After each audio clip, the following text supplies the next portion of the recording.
What's up, YouTube? Best Uber driver in San Francisco here, at least in my opinion. Driving for Lyft now full time. So I guess I'm the best Lyft driver in San Francisco. Could be. I'm actually driving now in traffic, so this is going to be a relatively short video. A couple things I want to talk to you about: prime time on Lyft, and also special events, special event pricing, and things like that. Driving for Uber and Lyft for the last year, a couple things I've found out. For example, people get all excited when there's a special event. There's a football game, there's a baseball game, there's boxing, whatever's going on. Yeah, I'm gonna go there and clean up. I'm gonna go there so when halftime or whenever people are coming out, I'm just gonna start grabbing all these people and getting all this great gravy money because there's all these multiple things. Here's reality, folks. You're gonna grab somebody, they have money, they went to a sporting event which tends to be very expensive, and they got a ride for it. They instead of driving, they ordered a Lyft or an Uber. So what do you think's gonna happen? Yeah, you're going to make a lot on that one particular ride because you're going to drive them probably 30 minutes, 45 minutes, whatever, back to where they live, because generally people who can afford to go to sporting events don't live near sporting events. They live out in the suburbs with the cash, if you know what I mean. So you're going to get one, maybe if you're lucky, two rides during that prime time or boost or surge or whatever's going on. So when you get all giddy and start thinking, oh, great, we're going to have an event here and we're all going to make a ton of money. No, you're not. One person, you're going to get one, like I said, maybe two rides.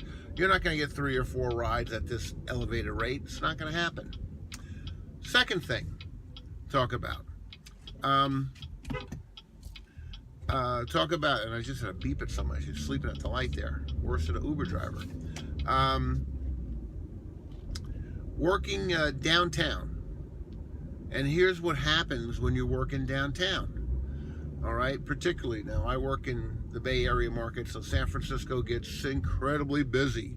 Prime time starts at 5, and the financial district and that whole area down there is bright pink under Lyft, and it's also is usually boost for Uber.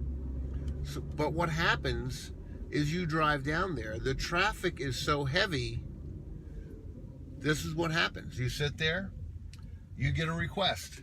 Now, the request, you may be around the corner from the person, but because of the commute traffic in the evening in San Francisco, it'll take you 8 minutes to get around the corner. With no exaggeration, 8 to 10 minutes just to get around the corner. In the meantime, what's going to happen?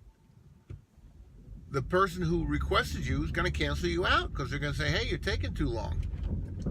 And then, so now you try to get there, and that person canceled you.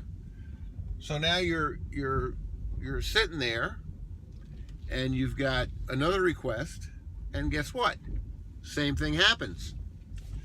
You can't get to them because of the traffic, and they're requesting and canceling and requesting and canceling.